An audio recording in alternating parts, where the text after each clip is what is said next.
Assalamualaikum warahmatullahi wabarakatuh. Apa kabar anak-anak semua? Mudah-mudahan ada dalam keadaan sehat ya. Materi IPA kita kali ini mengenai jenis-jenis bunyi dan pemantulan bunyi. Mulai dari jenis-jenis bunyi ya. Bunyi disebabkan benda yang bergetar. Semua benda yang dapat menghasilkan bunyi disebut sumber bunyi. Getaran bunyi merambat ke segala arah sebagai gelombang. Makin jauh sumber bunyi, maka bunyi terdengar makin lemah. Bunyi yang kita dengar merupakan energi kuat dan lemah.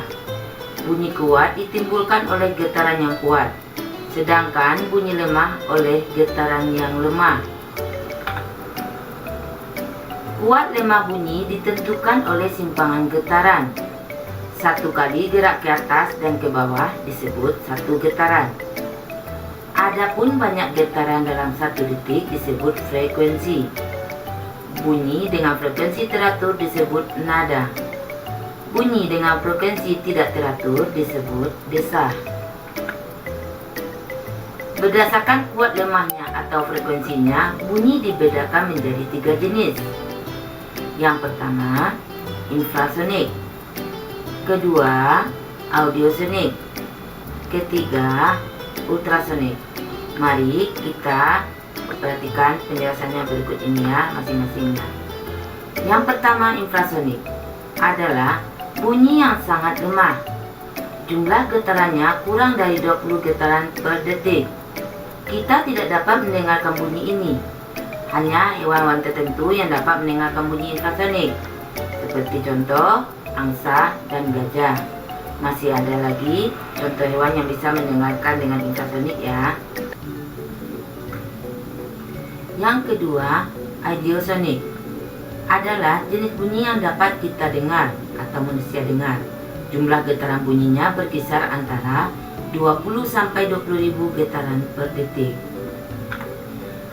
Perlu anak-anak Ustazah ketahui bahwa telinga manusia lebih peka terhadap bunyi dengan frekuensi sekitar 1000 getaran per detik. Tingkat frekuensi tersebut merupakan percakapan biasa.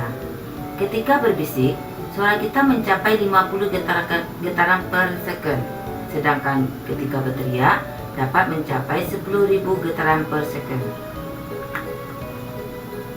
Yang ketiga, ultrasonik adalah bunyi yang sangat kuat di atas audiosonik.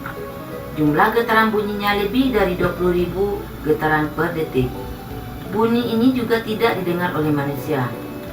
Hanya hewan tertentu yang mendengarkan bunyi ultrasonik ini seperti kelelawar dan ikan lumba-lumba. Bunyi memiliki tingkat kekerasan atau intensitas. Satuan kekerasan bunyi adalah desibel. Suara terpelan yang dapat didengar mempunyai intensitas sebesar 0 desibel. Sedangkan bunyi yang keras dan membuat telinga sakit memiliki intensitas sebesar 139 desibel. Kita masuk ke pemantulan bunyi. Bunyi merupakan suatu gelombang sehingga bunyi mengalami pemantulan. Ini kita lihat ada jenis-jenis bunyi pantul ya, ada 3. Yang pertama, bunyi pantul memperkuat bunyi asli. Kedua, gaung atau disebut juga dengan kerdang. 3, gema. Bunyi pantul memperkuat bunyi asli. Biasanya terjadi pada keadaan antara sumber bunyi dan dinding pantul jaraknya tidak begitu jauh. Contohnya, bernyanyi di kamar mandi.